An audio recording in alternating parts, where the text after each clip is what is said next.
All right, guys, we have got our Super Bowl preview here. Seahawks, Patriots, last game of the NFL season, the big one out there in Santa Clara. And yeah, we're just going to go through how I think the Super Bowl can go, will go.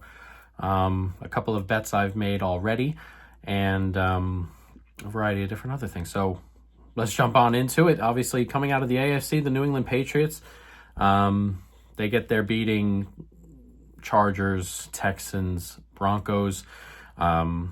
Yes, it's an easy schedule. They've had an easy schedule all year, but they're here. So we got to go with it that way. And again, you have to win the games, and it's not the Patriots' fault that,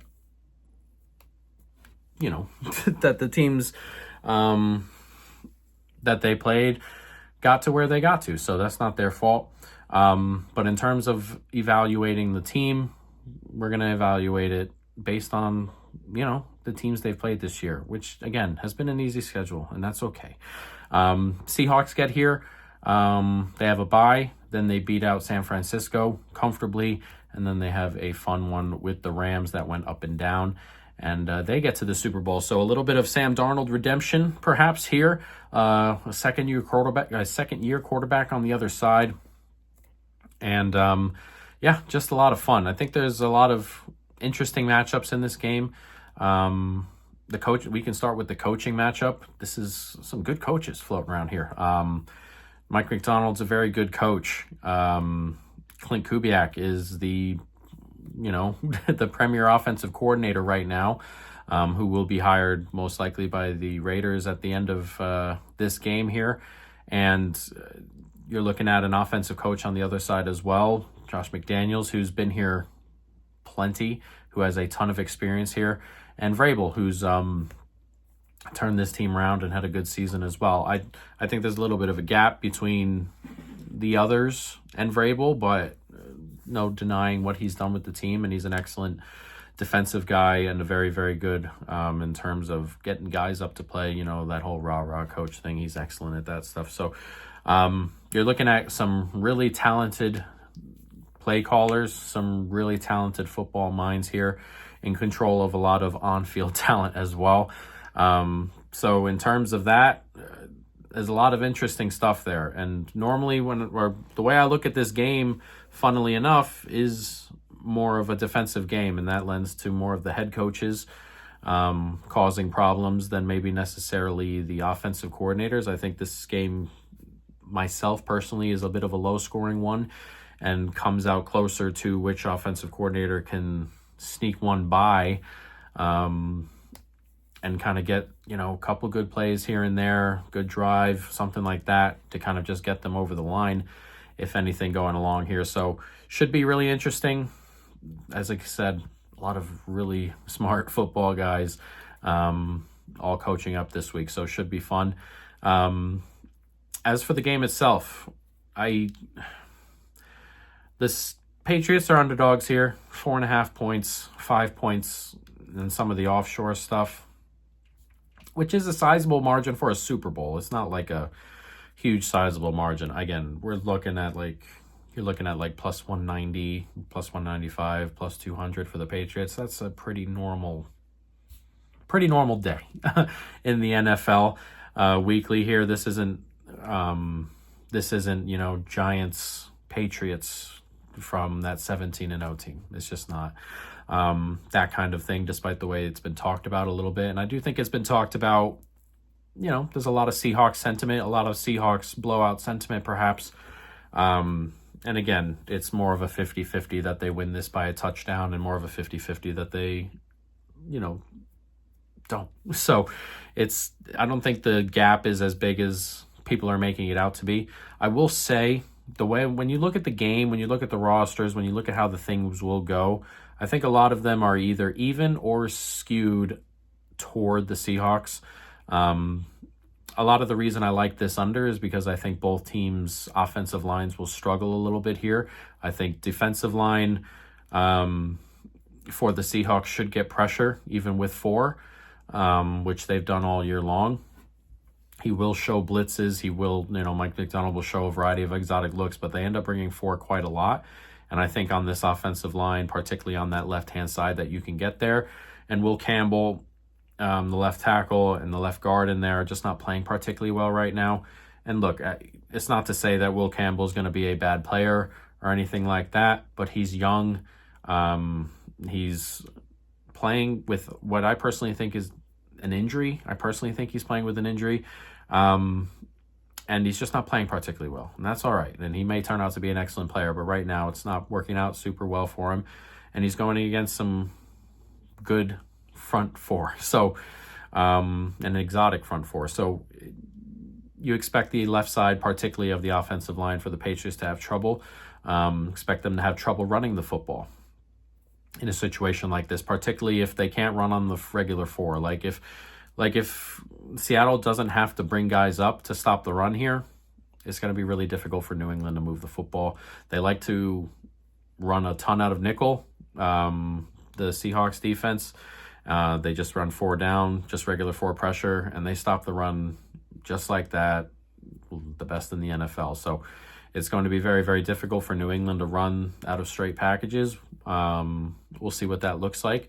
And they're going to have to find a way to run the football. I think they kind of scheme around that a little bit. We'll talk about that in a moment. But in terms of that kind of stuff, advantage, I think, Seahawks defense there, run game. And run game for Seattle, I think, advantage New England defense. I think this is New England's biggest advantage, and I think it's their only genuine, like, way ahead of the curve advantage in the game, and it's their interior defensive line against the Seahawks interior offensive line. They've been playing a little bit better than expected on the interior there for Seattle. Still a weak point, and it's a tackle duo that's been good. So, and against the edge rush duo that hasn't been, like, Kayson's been really good and solid, but hasn't gone up against anyone in particularly great recently. And did okay versus Denver, but that was his, that felt more of like overwhelming numbers instead of him playing particularly super well. So I think the tackles have a little bit of an advantage over this New England edge rush, but the interior is where I think New England can cause genuine problems there. I have a hard time believing that the Seahawks are going to be able to run up the middle. And that's a bit of an issue for them. They've been running up the middle a lot better than they've been running outside recently. And if they're going to run the football, I think it's going to have to come outside. I think Barmore, Milton Williams are going to cause a lot of problems in the middle. One of the bets we do have, or two of the bets we have, one was Kenneth Walker's first carry under 3.5 yards. Again, I don't think they can run up the middle, and I think Seattle will want to run up the middle. It's where they run best. But then I think he can break some outside, but they haven't been running particularly well outside in comparative to how they've been running up the middle. And another play we have, a very, very small bet on Milton Williams to win MVP. I think there's a world where, the Patriots win this game the way they've been winning other games. It's a low-scoring 13-6 type game. I can definitely see it. And Milton Williams gets back there, the big strip sack, or he gets on the fumble that gets caused, or anything like that, or he forces a couple interceptions with pressure or tips or anything like that. I think there's a world where there are some problems. And again, this is Sam Darnold. He's played very, very well, but he's had a season with turnovers, and those things haven't gone away. And if they can't run the football and you're leaving Sam Darnold in 3rd and 8, so you're leaving any quarterback in 3rd and 8 all the time, it's going to be difficult for them to be super efficient on offense. But Sam Darnold's not been very great in those aspects. And again, I think they can have trouble running the football here. So that's where New England's advantage is. I think personally, if they win the game, it's because they're killing on that interior and causing blow-ups in the backfield, negative plays, negative runs. They're causing pressure up the middle that forces Darnold outside into sacks, or forces mistakes out of the quarterback, or sacks in general up the middle, stuff like that. I think if New England win this football game, they're expressing themselves on the interior there. But again, I also have a little bit of trouble because I think that's New England's really only superior advantage there. I think Drake May is a better quarterback than Sam Darnold. He hasn't been playing like it. This postseason in particular hasn't been playing well at all. And excuse my cat, I have to get her down there. And if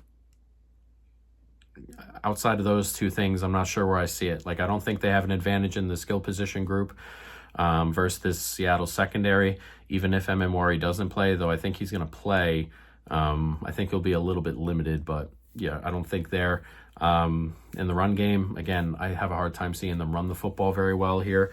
I think they'll be able to run some screens. I think they get a couple of screens off here to the running backs. I haven't bet it yet, but I'm looking at some Travion Henderson reception stuff. Ramondre Stevenson's reception stuff. I think we get a lot of, duck down screens here to relieve some pressure and to kind of make the linebackers tackle in the middle there instead of, throwing balls into this good secondary or running into this really good front. So I think that's kind of where they attack a little bit. Hunter Henry, I think. Those are the spots over the middle of the field, if they can get them, where New England can attack. But I don't think they have advantages on the exterior with the wide receivers or anything like that. And again, defensively, I know I keep hearing about the, Gonzo shadowing JSN. Nobody's shadowing JSN. Like, you can line JSN up anywhere. If you're lining Gonzo up in the slot all game long, Shaheed's going to get loose for one. If you're lining Gonzo up just across from JSN all the time, he's going to be in some weird spots. I am confident that Kubiak gets JSN a ton of looks, a decent amount. He's lined up everywhere. The movement is all over the place. I expect a lot of motion, quick early motion with JSN, lining him up out of the backfield. Like, this is a very, very versatile wide receiver, and I don't live in this world where I think Gonzo steps over him and just takes him out of the game. I'm just not living in that world. I get it, and if you want to, if that would be the try, sure, but because of where he lines up, because he's not Jamar Chase lining up on the outside all the time, because he's not Justin Jefferson lining up on the outside all the time, there is no world where you can bracket off a wide receiver coming out of the slot, coming out of the backfield, all the time. It's just not going to happen. I expect JSN to have not freedom. I don't think he's going to be running wild back there, but this idea that JSN just gets completely taken out of this football game does not exist to me. But I think they can cover, and they're talented enough, and if they're getting pressure on the middle, then they don't have to hold back there as long. But the scheme is very good. And again, if they're running okay, it's tough for me to see the New England defense just stop it altogether if they're running all right. But again, I think New England's path to a win in this Super Bowl is low scoring, pressure up the middle type stuff. So we'll see there. But again, I think JSN gets some work. Another bet we placed JSN 10 plus receiving yards in the first quarter. I think it comes early. I think they kind of just send a little bit of a message that JSN's going to get open and we're going to get him the ball. And look, he's the best wide receiver in football this year. It's just tough. He's such a great route runner. He can run from everywhere. I've talked glowingly for the last minute about him. It's very, very difficult. And again, Gonzo's a very, very good corner. So I'm not shitting on Gonzo or anything like that. But this idea that Gonzo is like Darrelle Revis is a bit of a stretch. So I think JSN will get his work done along the way. So my genuine game script, a lot of negative plays, a lot of runs that don't go anywhere for anybody, and a lot of 3rd and 8s, which, again, Drake May's deep ball's been good this year. It's also a very good secondary that doesn't give up a lot of chunks. So, you're coming up against the team that's built to deal with the 3rd and 8s a lot better than a lot of other teams are. And again, the run game. I'm just expecting so little out of the run game from each team here. So I'm expecting a lot of punts, man. Just thinking there's a lot of punts. I think there can be turnovers in this football game from both sides. Drake May's been very loose with the football in the pocket, which is a problem. I think he can use his legs here. Now, Seattle are a team that don't spy, really. They're very much known for that. And, you get some coverage scrambles out of Drake May and stuff. So I think he can scramble a little bit here. I'm not expecting it to be, 60 yards worth of scrambling, but there can be some big plays with his legs. I'm confident in that. Just betting on, we're a betting channel, man. Just betting on QB rushes is difficult for me when they're non-scripted. So I'm not betting on Drake May to have rush yards here, but I can't knock anyone who thinks he can go for 30 on the ground. And again, I think if the game plan out of New England, a lot of short stuff, a lot of quick stuff, running back screens, stuff like that. I think that's how they move the football. I think there's a bit of Hunter Henry in there. We've bet Hunter Henry for 30-plus receiving yards. I think Hunter Henry's the guy who benefits here. I don't expect a ton out of Kayshon Boutte today, or for the Super Bowl here. I don't think he gets a ton of looks. They're big corners out there, physical corners, and Kayshon Boutte's a good wide receiver. But you can stick with his route running a little bit, and he's not the quickest. I think they can keep up with Kayshon. As for the Seahawk offense, again, outside rushes, we'll see if they work. They're going to need to. Again, I don't think they can run up the middle here. They're going to need to work some outside rushes, and just staying on schedule is going to be really big for them. Again, you don't want any quarterback in 3rd and 8 type, but Darnold has had his turnovers this year. Darnold has had his struggles in long 3rd downs, so that's obviously what you want to stay away from early. I think any team that gets out to a comfortable lead here, like a 14-point lead, I have trouble with, seeing some comebacks, considering the way these pass rushes can get at it, the interior rush can get at it, the run game, or the short pass game, I think is good enough here from both sides to kind of, I think, prevent long comebacks, but obviously anything could happen.